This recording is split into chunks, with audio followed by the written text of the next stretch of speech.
Amigos, ya estamos en presencia de Keiko Fujimori, lideresa de Fuerza Popular. Señora Fujimori, muy buenas noches. Buenas noches, Enrique. Muchas gracias por estar aquí. Gracias por la invitación. Yo quiero empezar por una pregunta un poquito general. A ver.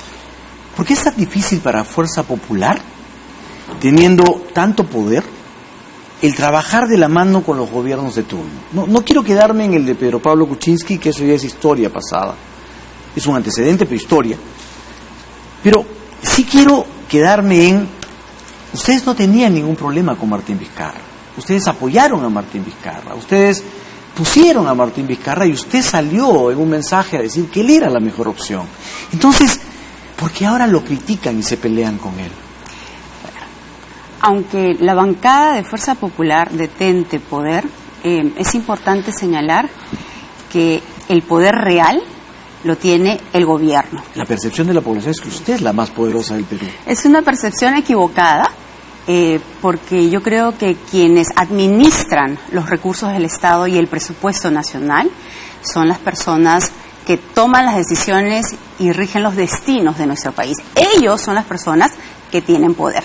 Pero usted, a través de su bancada, puede tumbarse ministros, se ha tumbado presidente, puede bloquear leyes o dar leyes. Eso es poder. A través de la bancada de Fuerza Popular se han hecho una serie de iniciativas que ahora en su programa espero poder tener la oportunidad de detallar varias de las leyes que se han aprobado en lucha contra la corrupción, en el desarrollo económico, en la reforma electoral. Pero yendo específicamente a su pregunta, sigo pensando que el señor Vizcarra es una buena opción, sobre todo en comparación a lo que se descubrió en la Comisión Lavallato y todos los cuestionamientos que tuvo el señor Pedro Pablo Kuczynski. Sin embargo, eso no quiere decir que nosotros tengamos firmado un pacto, ni mucho menos. Mi salida en esta oportunidad, Enrique, obedece a una profunda preocupación por el rumbo que está tomando este gobierno. ¿Martín Vizcarra? Así es, así es. Y creo que para mí sería más fácil quedarme callada. Pero en este caso, como siempre lo he hecho desde que he ingresado en política, siempre voy a decir lo que pienso, más allá si es que esto simpatiza o no con la población, porque mi actuar político no se fija en ese tipo de cálculo político, valga la redundancia. Pero su preocupación es porque él está tomando acciones de gobierno delicadas o porque él está distanciándose de ustedes y no se está sometiendo un poco a lo que planeaba Fuerza Popular. Mi preocupación tiene que ver con la priorización que está tomando el gobierno de Martín Vizcarra y él propiamente. Él anunció en 28 de julio y durante todas estas semanas ha señalado que lo urgente y lo más importante es aprobar la reforma de la bicameralidad y de la no reelección de los congresistas. Yo no me niego a debatir. Yo pienso que estas reformas, como las reformas en general en nuestro país, se tienen que dar. ¿Y no le parecen urgentes? Pero lo que a mí me parece que lo urgente es la reconstrucción del norte, cómo mejorar la lucha contra la delincuencia, cómo enfrentar las heladas que están viviendo en la Sierra Sur de nuestro país.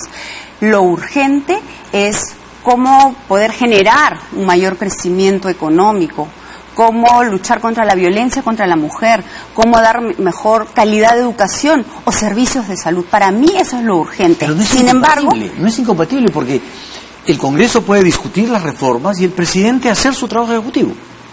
Lo que yo critico es la priorización. Uno prioriza y pone lo más importante primero, ¿no? Y lo que vemos es que para este gobierno lo más importante son estas reformas que se van a debatir, que se tienen que debatir en el Congreso de la República, estamos de acuerdo. Pero ambas medidas, de ser aprobadas, van a ejecutarse en el 2021 y su efecto será posterior al 2021. ¿Okay? Por eso es que yo creo que hay que saber diferenciar lo urgente de las cosas que se pueden hacer tranquilamente el próximo año. Yo pienso que la reforma del sistema de administración de justicia también es una prioridad y eso se está dejando de lado por parte de este gobierno. Cuando usted dice el próximo año, significa que usted plantea, o mejor dicho, se opone al referéndum y que esto debe ser una discusión que vaya con calma y que se plantee como 2 legislaturas para el próximo año. No, yo no me opongo al referéndum. ¿No? ¿Está de acuerdo con el referéndum? Estoy de acuerdo en que todas estas reformas se puedan hacer a través de un referéndum. Lo que me parece también un poco irresponsable es ponerles plazos, ¿no? El Congreso tiene que definirlo para tal fecha. Yo pienso que unas reformas estructurales como las que se están planteando tiene que tener un debate amplio y un consenso de parte de todas las fuerzas políticas. Y por otro lado, cuando uno analiza los proyectos de leyes que ha presentado el Ejecutivo, uno ve una clara improvisación. En un proyecto de ley señala la bicameralidad como objetivo y en el otro habla de la unicameralidad. Entonces vemos que estos proyectos no han sido preparados con la profundidad del caso. Y por otro lado, cuando uno habla de la bicameralidad, Enrique, yo pienso que la forma como la han planteado, que sea una Cámara de Diputados de 100 personas y otra Cámara de Senadores de 50 personas y que sean elegidos a través de microdistritos o macrodistritos, esto va a generar que haya menos representatividad, porque en los macrodistritos quienes van a salir elegidos son las personas de las regiones más grandes. No sabemos cómo van a estar agrupadas, por ejemplo, en la zona sur de nuestro país. Me imagino que Cusco también, en esta macrodistrito, ubicará a Cusco, a Puno, a Madre de Dios, Moquegua, Tacna. Moquegua, Tacna y Madre de Dios, por la población tan pequeña comparativamente a Cusco y a Puno, se quedarían sin representación. Este tipo de debate hay que analizarlo. Señora y hay Keiko, que analizarlo con tiempo. ¿Por qué decide, después de un mes, salir a criticar la propuesta sin alternativa? Porque una de las cosas que ha dicho el primer ministro es aceptar las críticas, pero no hay propuestas concretas. O sea, usted critica, pero no plantea alternativa. Si lo hago después de un mes, Enrique, yo no critico el mensaje, yo lo que critico es el rumbo que está tomando, el actuar en conjunto de todo el gobierno a que todo el debate central se está enfocando solamente en bicameralidad y en la no reelección. ¿Para usted hay una intencionalidad política en eso? No, yo creo que hay una confusión y justamente por eso mi deber como política, aunque no sea popular, es señalar y advertir los problemas más importantes de nuestro país. No son necesariamente estas 2 reformas. ¿Pero sin propuestas? Con referencia a las propuestas. Se decía que Fuerza Popular no ha avanzado en la reforma electoral y eso es absolutamente falso. 2 años, señora Fujimori, así es, con todo el poder, y lo que ha tenido es primero la renuncia de Patricia Donaire y después cuestionamientos, y no hay reformas concretas grandes importantes. Se ha avanzado, mire usted, Enrique, se aprobó el cronograma electoral. ¿Qué significa eso? Que tiene que haber un ordenamiento antes de cada elección. Se ha aprobado la ley para fortalecer a los partidos políticos y movimientos regionales. A partir de la próxima elección ya no van a haber movimientos locales, que son improvisados. Se ha aprobado la flexibilidad para que haya mayor cantidad de candidatos en las regiones y en las municipalidades. Hoy no solamente es el requisito de tener 2 o 3 años de residencia, sino el hecho de haber nacido en una región le permite a esta persona ser candidato. Se ha aprobado la ley de financiamiento de partidos políticos. Se ha aprobado todo un capítulo de impedimentos. Todo esto en el marco de la reforma electoral. Muy bien, pero ¿por qué no se discutió el voto preferencial, no se discutió el voto voluntario, no se discutió, por ejemplo, la bicameralidad, no se discutió la renovación por tercios? ¿Por qué los temas importantes, que son los que comulgan con el ánimo popular, no se discutieron y fueron postergados? Eso también está planificado, pero en muchos de los casos no hay un consenso amplio, Enrique, para que esto se dé. Yo, como presidenta del Partido Fuerza Popular, dirigente de un partido, sí creo que la eliminación del voto preferencial podría fortalecer a los partidos políticos en general. pero también entiendo que no es el consenso que existe dentro del Congreso de la República. Entonces, tenemos que encontrar esos momentos. Y además, yo quisiera hacer recordar el año pasado, cuando tuve un encuentro formal con el expresidente Kuczynski, en la que participó el presidente Vizcarra. Anunciamos que era importante, en ese entonces, hace un año, hacer la reforma del Consejo Nacional de la Magistratura. Hace año y medio iniciamos el debate para la creación de la Procuraduría General de la República. Estos temas, que son leyes que se tienen que aprobar con 87 votos, requiere pues el apoyo de diferentes grupos políticos. Y en ese entonces no se dio. Entonces, yo espero hoy... Perdóneme, ¿en ese entonces el entonces ministro Vizcarra, vicepresidente Vizcarra, dijo algo? No dijo nada. Bueno, el anuncio, o sea, yo anuncié que estábamos concordando con el presidente Kuczynski que debíamos ir hacia una reforma del Consejo Nacional de la Magistratura. El presidente, en el marco de su discurso de 28 de julio, recuerdo que presentó un proyecto de ley. Sí. Y todos los partidos políticos, los otros restantes, criticaron la propuesta y no se atrevieron a analizar, a pesar de que se ha trabajado en 4 predictámenes en la Comisión de Constitución. Entonces, por parte de nosotros ha habido la voluntad política de hacerlo. Sin embargo... Pero tenían los votos. No, perdón, Enrique. En ese entonces eran 71 congresistas. Se necesita 87 votos. Pero podían haber convencido a varios. Tienen no agrupados muchos que son fáciles de convencer por parte de ustedes. No había los votos en ese entonces. Había la voluntad política de parte de Fuerza Popular. Sin embargo, yo pienso que hoy, en el medio de esta crisis generada por los audios que afectan el sistema de administración de justicia, se está presentando una gran oportunidad de reforma. Pero quizás esa es la que quiere aprovechar el presidente Vizcarra, que justamente la población está sensibilizada con eso y por eso empujemos ya este año. De acuerdo. Entonces, hablemos de la reforma del sistema de administración de justicia, por ejemplo, en el Consejo Nacional de la Magistratura.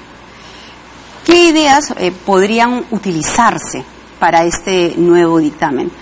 Pienso yo que se podría lograr un mejor filtro en quiénes serían los representantes. Hay los delegados que representan a las universidades privadas y públicas, ¿no? Entonces, yo creo que podría ponerse un filtro señalando que participen las universidades que tienen por lo menos 30 años de creación, o quienes sean los delegados hayan ocupado quizás un cargo de decanato.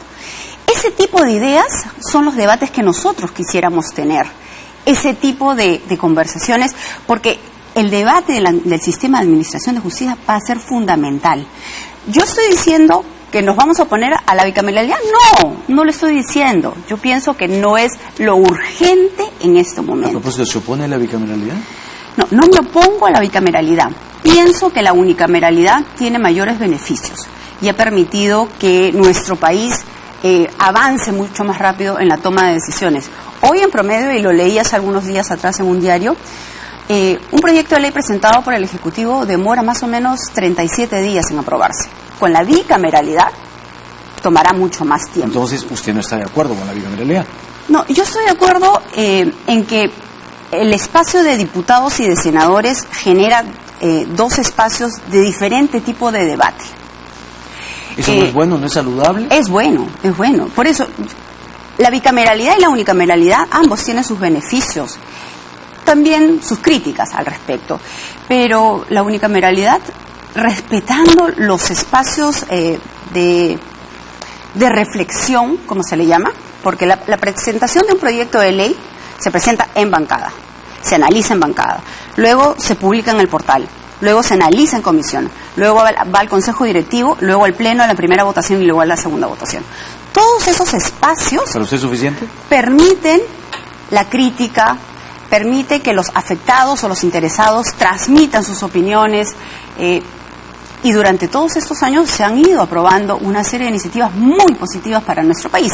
Sin embargo, vuelvo a señalar, Enrique, hagamos el debate, sí, por supuesto, pero dándole los tiempos a los congresistas de todos los partidos a que puedan ponerse de acuerdo y que determinen ¿Qué cosas son los microdistritos y los macrodistritos? El propio ministro de Justicia no pudo explicarlo. Para usted, ¿diciembre es un plazo muy corto? Eso va a depender del Congreso de la República. Lo que no creo es que debamos de ponerles plazos fijos. Si es que ellos no llegaran a diciembre, el referéndum se puede hacer pues en febrero o en marzo. Con un mayor costo, dicen, ¿no? Así es. Pero si es que ese es el objetivo. Y la otra cosa que es importante señalar, Enrique, quizás no es necesario ir al referéndum, porque si se aprueba con 2 votaciones, con más de 87 votos, se aprueba la ley en el Congreso de la República. 2 legislaturas, que lo cual demoraría hasta el próximo año. Yo quiero preguntarle, porque antes que se me pase, ¿usted se ha reunido con el presidente Vizcarra después que él juramentó?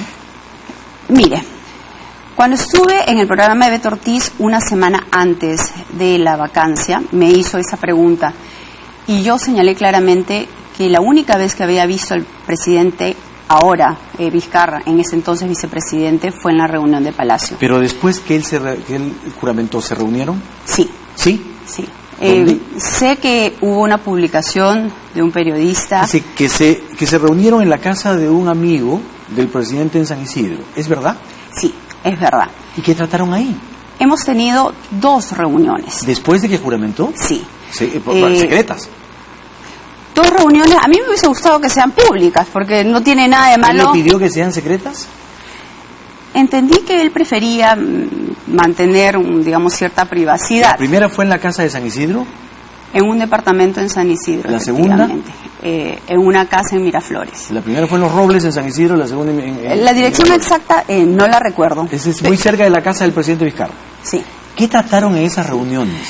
Para mí, lo más importante, Enrique, y se lo voy a volver a decir al presidente Vizcarra, le transmití el respaldo y nuestra actitud de colaboración para estos próximos años. Y que a nosotros nos interesaba decididamente que él haga un buen gobierno. Y si bien es cierto, digamos, recién teníamos la oportunidad de conversar, yo quería transmitírselo directamente. Fue una reunión transparente. ¿A pedido suyo o de él? Constructiva. Yo creo que de ambos lados se dio un espacio para generar este diálogo. ¿Qué le contestó él? Bueno, él agradeció el gesto. Las 2 reuniones. Sí. ¿Tuvieron algún acuerdo concreto? No. Yo, digamos, en la primera reunión lo que le transmití fue la buena voluntad de parte de nuestro partido político y además lo dijimos públicamente y lo venimos demostrando a través de los votos. El gabinete Villanueva ha tenido el voto de confianza, tiene facultades plenas. Hoy para mí lo urgente es la reconstrucción. Sí, pero no quiero, la reconstrucción. No quiero que nos desviemos de esas reuniones. No se preocupe, Enrique. Entonces, tanto públicamente como en esas reuniones en privado, yo le he transmitido el ánimo de colaborar y ayudar a que su gobierno sea un gobierno exitoso y que termine bien y que culmine el 2021 en contra de todas esas voces que decían vayamos a nuevas elecciones. ¿Qué le dijo él? Bueno, él, digamos... 2 veces, o la segunda reunión, le ofreció algo, le planteó, ¿por qué no me ayudas en esto? Mira, tenemos estos proyectos, ¿algo le planteó? No ha habido, si su pregunta es si es que hay aquí una componente, de ninguna manera. No, mi pregunta va en el sentido de, si la lideresa de la oposición, que dicen que es obstruccionista, se reúne conmigo, entonces lo lógico es que yo le diga, señora Keiko, por favor, mire, yo quiero plantear esto, y quiero su compromiso para poder hacer tales cosas. Si usted dice que quiere colaborar conmigo, entonces le planteo que colabore en esto. ¿Fue así? Miren, ¿qué creo que debe ser importante trabajar este año? Se lo dije al presidente. Perdóneme. Sí. Yo eso le voy a aceptar después, pero sí. Dígame si el presidente le planteó algún tipo de colaboración. ¿No? ¿Nada? No, él mostró su gratitud para poder, digamos, seguir trabajando en este esfuerzo. Él ha armado un gabinete técnico, a mi gusto demasiado técnico. ¿Se lo consultó usted? No. Y pienso yo que deben de salir un poco más. Pero lo que nosotros le hemos transmitido, tanto en público como en privado, es la voluntad de que este gobierno tenga gobernabilidad y que pueda hacer las reformas que ellos necesiten para el 2021. Perdóneme, solamente para... Pero eso no significa, Enrique, que cuando tenga que criticar, como en este caso, que me parece mal el rumbo o la priorización que están tomando, pues también lo diré con total transparencia. Muy bien, solamente para cerrar Sí. este tema, ¿cuándo fue la última reunión en la de Miraflores? Fue hace más o menos un mes y medio atrás. Un mes y medio atrás, o sea, muy reciente. Sí. ¿En ese momento le planteó algo del referéndum? ¿Le dijo que iba a... No. ¿No? Nada. No. Muy bien. Ahora, usted ha hablado del gabinete, y antes de plantear otras preguntas quiero preguntarle, usted ha criticado al gabinete, prácticamente le ha dicho inexistente al gabinete. Le pregunto, ¿qué carteras concretamente cree usted que están haciendo mal su trabajo?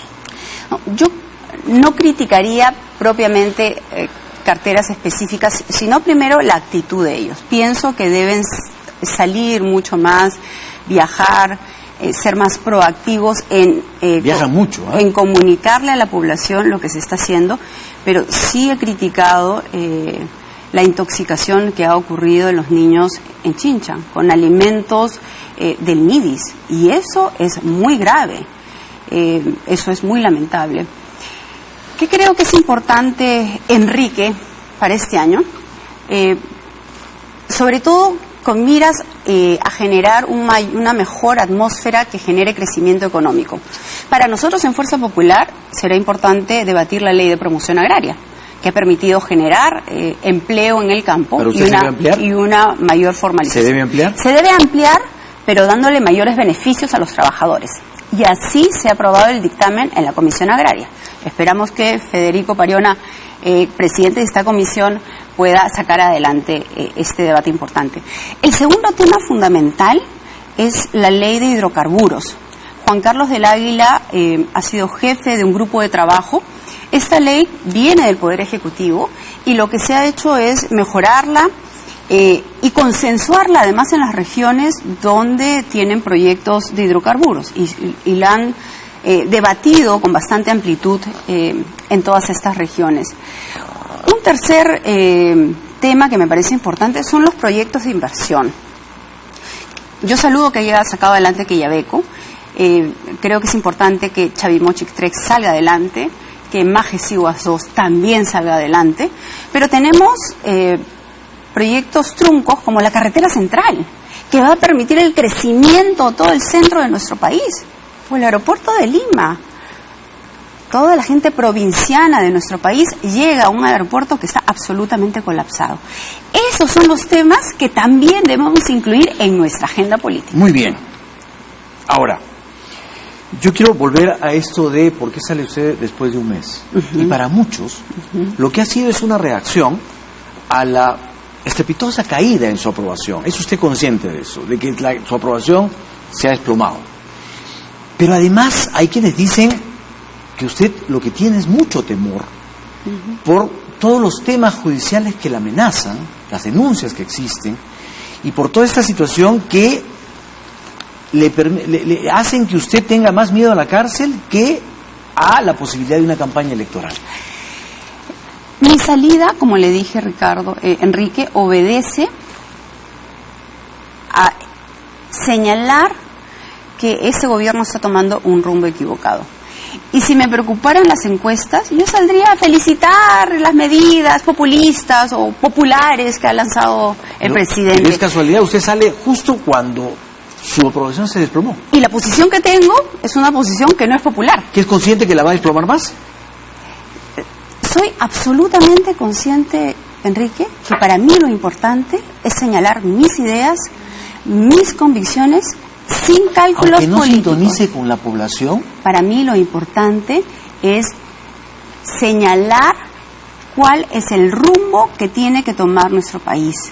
Para mí lo importante es que los problemas grandes que aquejan a nuestra población se tomen en cuenta en el debate nacional. ¿Por qué le ha dicho populista al presidente? Porque creo que las propuestas que él ha lanzado no van a resolver los temas que le he señalado: la reconstrucción, las heladas, la educación, la salud, la infraestructura. ¿Cree que buscan el aplauso fácil? Por supuesto. Yo como vuelvo a repetir, no me opongo al debate de esas propuestas, pero creo que no es lo urgente. Perdóneme. Y con referencia, perdóneme, Enrique, usted ha señalado que me preocupan los temas judiciales. Sí, los temas judiciales. Vengo siendo investigada hace 18 años. Pero cada vez las referencias a usted, a la señora K, a la fuerza número 1, a las reuniones con César Inostroza, cada vez hay más temas en los cuales se le involucra. Ya no son solo los cócteles, ya no son solo los aportes de campaña, ahora son esta posible participación con esta red, en fin, hay otros temas ahí. Le agradezco por la pregunta. Yo nunca le he solicitado una reunión al señor Camayo. Nunca he estado en su casa. ¿Lo conoce el señor Inostroza? Lo habré saludado protocolarmente como he saludado. ¿Nunca se ha reunido con él? Nunca me he reunido con él. Nunca he tenido una reunión. Referencia a la señora K, no dice el señor K, que podría ser, no sé, otra persona, pero ¿por qué habla de la señora K? Eso tendría que contestarlo ellos, pero yo tengo la absoluta convicción que no soy yo, porque yo nunca he estado en la casa del señor Camayo, porque nunca he tenido una reunión en privado con el señor Inostroza, ni con ningún juez. ¿Por qué el señor Becerril está involucrado? ¿Por qué todo involucra a Fuerza Popular? Conozco a los jueces protocolarmente por mi condición de presidenta del partido, por haber sido congresista, probablemente protocolarmente he saludado a casi todos los presidentes de la Corte Suprema. Es más, creo que la única reunión o conversación que he tenido ha sido con el doctor César San Martín, cuando él era presidente de la Corte Suprema y yo fui candidata. Esa es la única vez que yo he conversado con amplitud, teniendo 2 testigos de lado, con los medios de comunicación afuera. Pero yo por eso señalo claramente que esa referencia a la señora K no soy yo. Ahora, en los temas judiciales, Enrique, se señala que nuestro partido habría sido beneficiado. ¿De qué beneficios hablamos cuando no solamente quien habla viene siendo investigada 18 años? Mi padre ha estado preso por 12 años. Mis hermanos, Giro y Sachi, que no son políticos, están siendo investigados. El partido nuestro, Fuerza Popular, tiene más de 1.000 personas citadas en la Fiscalía que están concurriendo.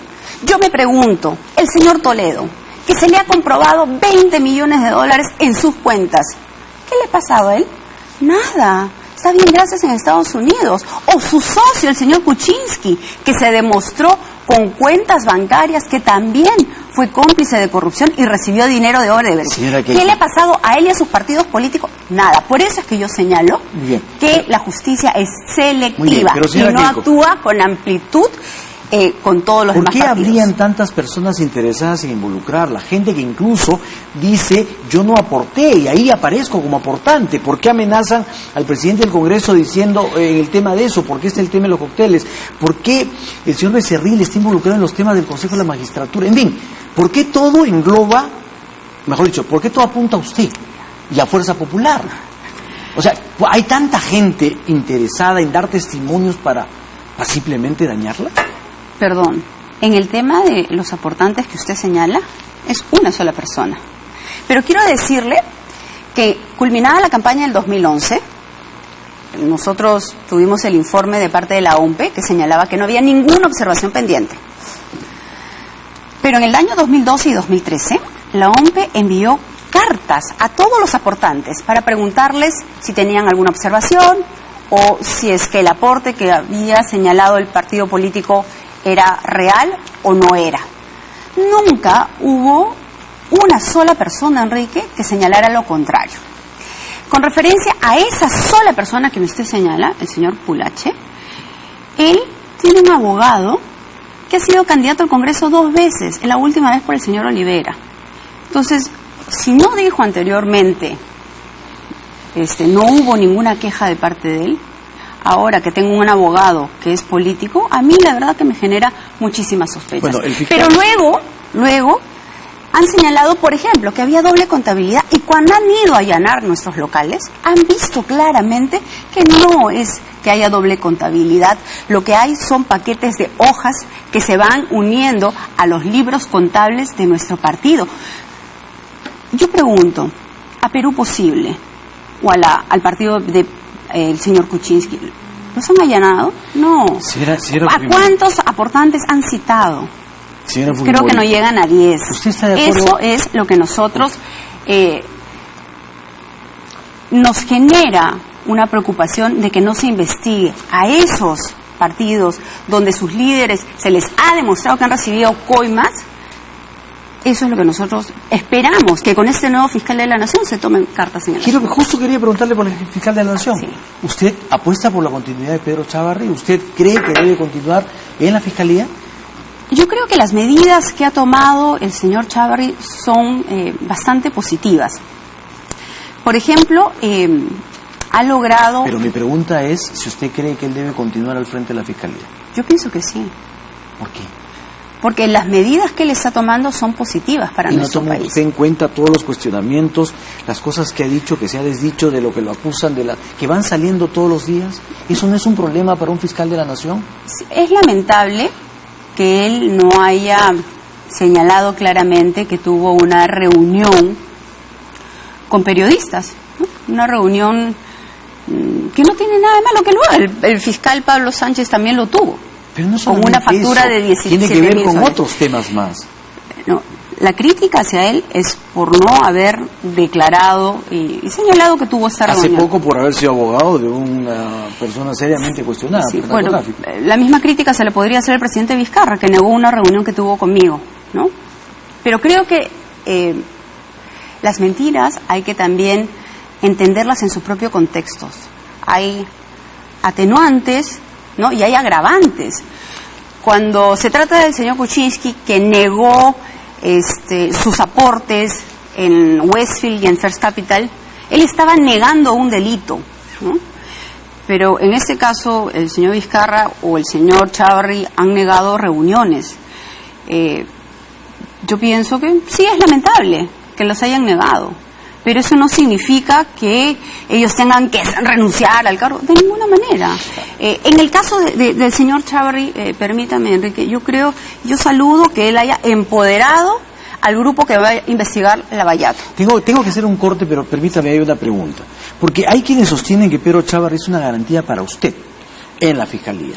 Y toman como ejemplo el hecho de que usted reclamó una acción contra los ministros que tenían que ver con los audios del congresista Mamani y automáticamente la Fiscalía de la Nación le inicia proceso al señor Bruno Yufra. Pero automático. A mí me parece realmente tardío que se hayan demorado tantas semanas en iniciarle un proceso. ¿Él reaccionó frente a lo que usted planteó?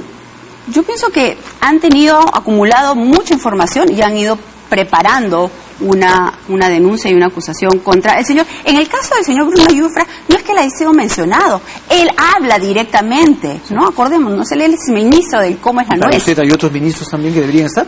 Eso no depende de mí, depende de la información. Es que de repente si usted lo dice ahora, mañana el fiscal Chávarri inicia proceso. Eso depende de la información que maneja la Fiscalía de la Nación. ¿Le genera tranquilidad el señor Chávarri? Yo creo que sus acciones, como le repito, el haber empoderado al fiscal Rafael Vela dentro de Lavallato, el haber ratificado el convenio de colaboración eficaz con Odebrecht y haberlo hecho público, porque además no solamente lo presentaron en una conferencia de prensa, sino han ido al Congreso de la República. ¿Usted tranquilidad? Yo creo que esos gestos hay que valorarlos. Permítame, ahora, tengo que hacer una pausa. Permítame, por favor, y después seguimos conversando. Sí, claro. Volvemos con esta conversación con Keiko Fujimori.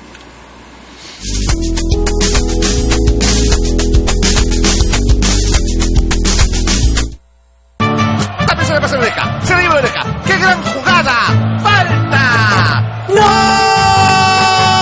¡No ha cobrado nada, nada, nada!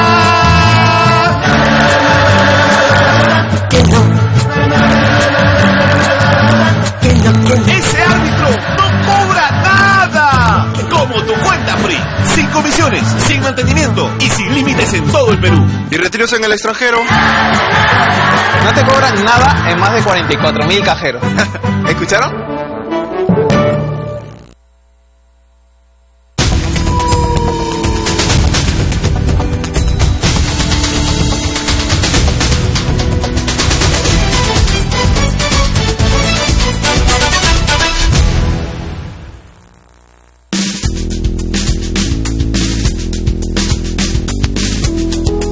Amigos, volvemos en este diálogo con Keiko Fujimori, de esa Fuerza Popular. Señora Fujimori, el presidente del Congreso, Salaverry, parecía iniciar su gestión con un giro dialogante con tender puentes, incluso con ganas de corregir todo aquello que él consideraba había malogrado la percepción de fuerza popular. Pero su mensaje parece haberle cortado las alas. Yo le pregunto directamente, por ejemplo, uno de los temas que él sacó adelante, o sacó como posibilidad, la modificación de la ley de publicidad estatal en los medios privados. ¿Usted está de acuerdo con modificarla o con derogarla? Primero, permítame hacer una precisión. Cada presidente del Congreso de Fuerza Popular que en los últimos años ha dirigido esa institución ha tenido sus propios retos y su propio sello personal. En el caso de Luz Salgado, se venía de una elección que fue muy turbulenta y se necesitaba empezar un gobierno logrando consensos amplios. Y Luz, con la experiencia y la reflexión que ella siempre tiene en su actuar, logró dar ese primer año esta gestión de tender los puentes. En el caso de Lucho Galarreta, su reto fue mucho más complejo y era enfrentar todas las denuncias de corrupción que iban saliendo de la comisión Lavallato. No, era enfrentar la corrupción y era ver de qué manera se canalizaba todas estas denuncias dentro del marco democrático. Para Lucho Galarreta no ha sido fácil, es más, él ha enfrentado hasta una propia moción de censura de la mesa, pero creo que hizo una excelente gestión. Daniel Salaverry el reto de Daniel se ha propuesto, y lo ha planteado así, corregir muchas cosas. La palabra no es corregir, la palabra es priorizar los temas que durante la gestión del señor Galarreta no se pudo hacer. Pero y no se podía hacer. Ha salido el oficial mayor, el jefe de seguridad, en fin. Y yo le preguntaba a usted, porque nos gana el tiempo, si es que usted está de acuerdo con modificar o derogar la ley de medios. Antes de contestarle eso, el reto de Daniel Salaverry va a ser recuperar la confianza del pueblo hacia el Congreso de la República. Cuya aprobación está en el suelo. Todos los congresos del mundo son impopulares. Bueno, pero a la pregunta. Pero creo que la impopularidad se debe también por la medida que se tomó aprobando la llamada ley Mulder-Villanueva, porque no solamente es de Mauricio Mulder, es también del congresista Armando Villanueva de Acción Popular, ¿no? Hay que decirlo reconociendo a las autorías. ¿Pero usted no reconoce entonces que la caída del Congreso tiene que ver no solamente con esas leyes, sino con otras leyes, con otros gestos, con otros problemas? Yo pienso que primero es importante señalar que esta ley no afecta para nada la libertad de expresión. Lo vemos además en la campaña de publicidad que existe en contra del Congreso de la República.